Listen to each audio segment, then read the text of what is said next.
నమస్తే. Second day mini garden update ఏంటంటే, నిన్న రాత్రి మాకు వర్షం పడ్డది.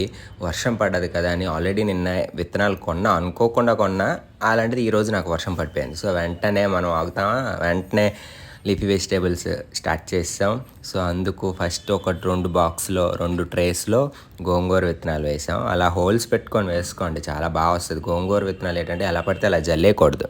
ఇలా వేసామనుకోండి మనకు పర్ఫెక్ట్గా మన కంటైనర్కి తగ్గట్టు సరిపోద్ది అనమాట. ఎలా పడితే అలాగ వేసామంటే ఒకటి కొద్దిగా పొడుగ్గా లేస్తుంది, కొన్ని బాగోవు అనమాట. ఇది ఎక్కువ అంటే ఈక్వల్గా లెగుస్తుంది. అండ్ తర్వాత కొద్దిగా చుక్కకూర అండ్ చుక్కకూర వేసాము. అండ్ పాలకూర ఒక డొక్కులో వేసాము, 2 డొక్కులు గోంగూర వేసాము, పుల్ల గోంగూర వేసామన్నమాట. అండ్ కొద్దిగా హార్వెస్ట్ కూడా, అంటే లిటిల్ హార్వెస్ట్లు కూడా కొన్ని చేసాం. సో ఏదైనా సాయిల్ అనేది లూజ్గా ఉండి అలా మీద చుక్కకూరకు మాత్రం సాయిల్ గుచ్చకండి, సాయిల్లో గుచ్చకండి, వేసేసి దాని మీద అలా బెడ్లా పరిచేయాలన్నమాట. అండ్ కొన్ని